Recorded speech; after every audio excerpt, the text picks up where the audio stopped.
The war aim of Biafra is purely to prevent ourselves being slaughtered, nothing more. Some men are remembered for what they built, others for what they destroyed. But a few are remembered for what they dared to challenge.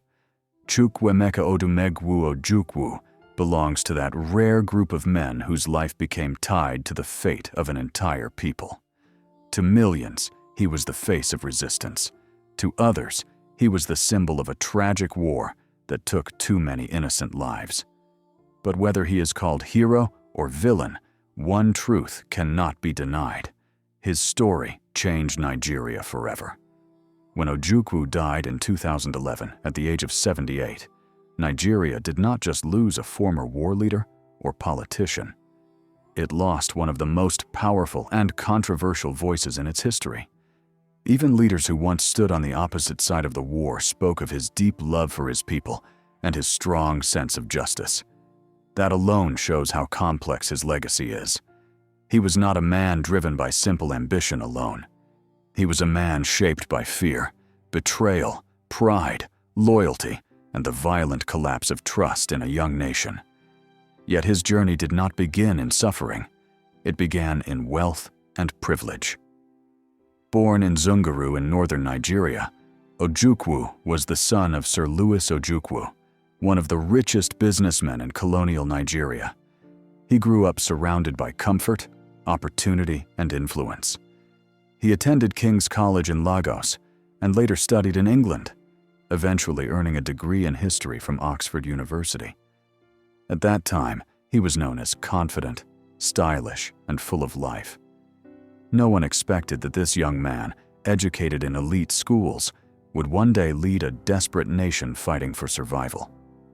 After returning to Nigeria, he made a decision that surprised many. Instead of joining his father's business or entering civil service, he joined the Nigerian army.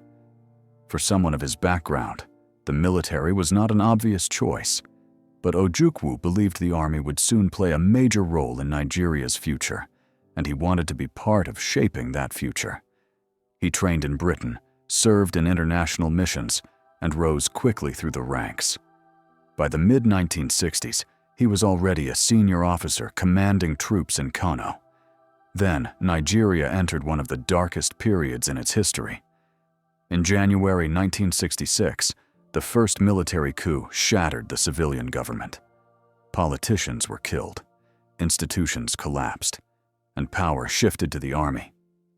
Ojukwu declared loyalty to the new head of state, General Johnson Agui-Ironsi, and was appointed military governor of the eastern region.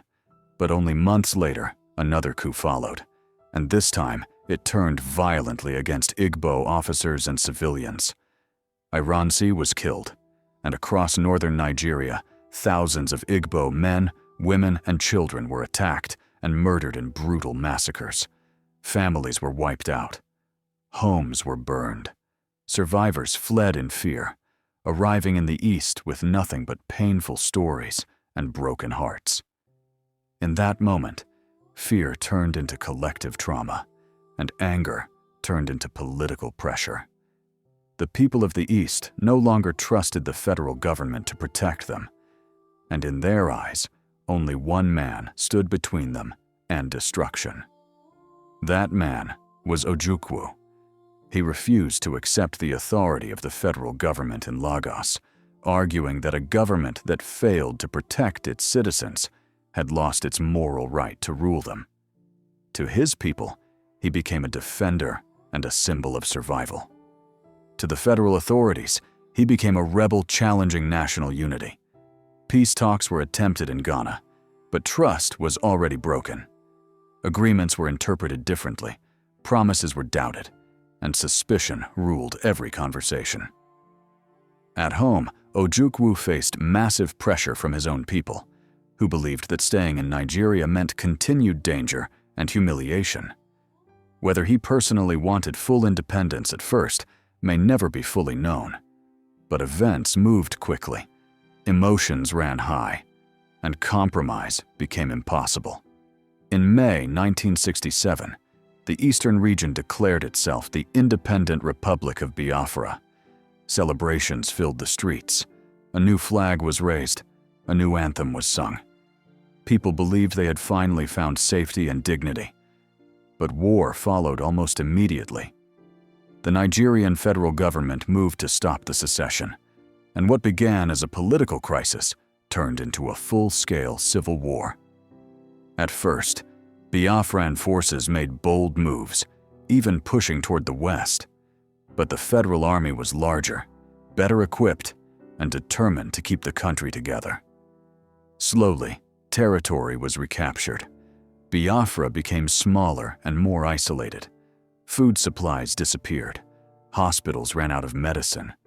Children suffered from severe malnutrition, and families watched their loved ones fade away from hunger and disease. The world saw shocking images of starving children, and humanitarian organizations struggled to deliver aid through dangerous air routes. But even as conditions worsened, Biafra refused to surrender. And at the center of that resistance stood Ojukwu, speaking with confidence, promising victory and demanding sacrifice. His speeches inspired loyalty and courage, but they also demanded endurance in the face of unbearable suffering. To his supporters, he was the voice of dignity, refusing to bow to oppression.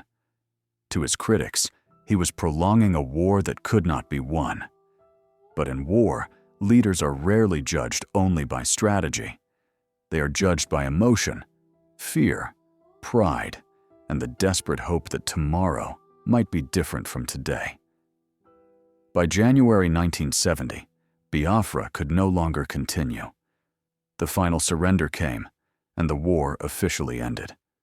The Nigerian government announced a policy of reconciliation, declaring no victor, no vanquished, and promising to rebuild the nation without revenge. But Ojukwu did not remain to see that process. He fled into exile in Ivory Coast, on the last flight out of Biafra's hidden airstrip, leaving behind a defeated land and millions of grieving families. For more than 12 years, he lived outside Nigeria. When he was finally pardoned and allowed to return in 1982, massive crowds welcomed him home. He was honored by his people and given the title Ikemba, meaning strength of the nation. Many believed he would once again rise to national power. But Nigeria's political landscape had changed. Military regimes came and went. Democracy struggled to survive. Ojukwu joined political parties, ran for office, and later helped form a party that had strong support in the southeast. He even ran for president more than once. But electoral success never matched his wartime influence. The man who once led a nation in rebellion could not command the same power in peaceful politics. Still, his voice remained powerful. Whenever he spoke, people listened. He spoke with the confidence of someone who had once challenged a country and survived. He reminded Nigerians of unfinished conversations about unity, fairness, and ethnic inclusion. He refused to fade quietly into history. He was also admired for his powerful speaking style and commanding presence. Writers and journalists often said that in another political setting, he could easily have been one of Africa's most respected statesmen on the world stage. Even those who disagreed with his choices admitted that he had rare charisma and authority. In his later years, illness slowly reduced his public appearances. After suffering a stroke, he became less active, and eventually, in 2011, his life came to an end. But his death did not end the debates about his legacy.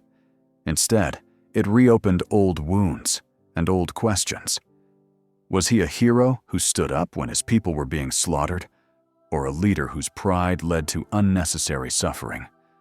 Did he save his people from genocide, or did he lead them into a war that destroyed millions of lives? History may never give a single answer, because the truth is complicated.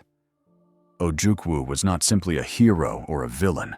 He was a man shaped by impossible choices in a broken political system. What his story truly teaches is how quickly nations can fall apart when trust disappears, and how long it takes to heal after violence. It reminds us that ethnic hatred, Political ambition and military power can turn neighbors into enemies almost overnight. It also reminds us that leaders are human, and when they make decisions under fear and pressure, entire nations pay the price. Today, Nigeria still struggles with issues of unity, marginalization, and political fairness. The questions that led to the civil war are not completely gone. That is why the memory of Biafra still exists, and why the name Ojukwu still carries emotional power. His story is not just history. It is a warning, a lesson, and a reminder of what happens when dialogue fails and fear takes control. Chukwuemeka Odumegwu-Ojukwu lived boldly, spoke boldly, and challenged a nation boldly. He walked from privilege into rebellion, from power into exile, and from rejection into lasting influence. Whether remembered with admiration or criticism, he remains one of the most influential figures Nigeria has ever produced. And as long as Nigeria continues to search for true unity and justice, the story of Ojukwu and Biafra will continue to be told, not because it is comfortable, but because it is necessary.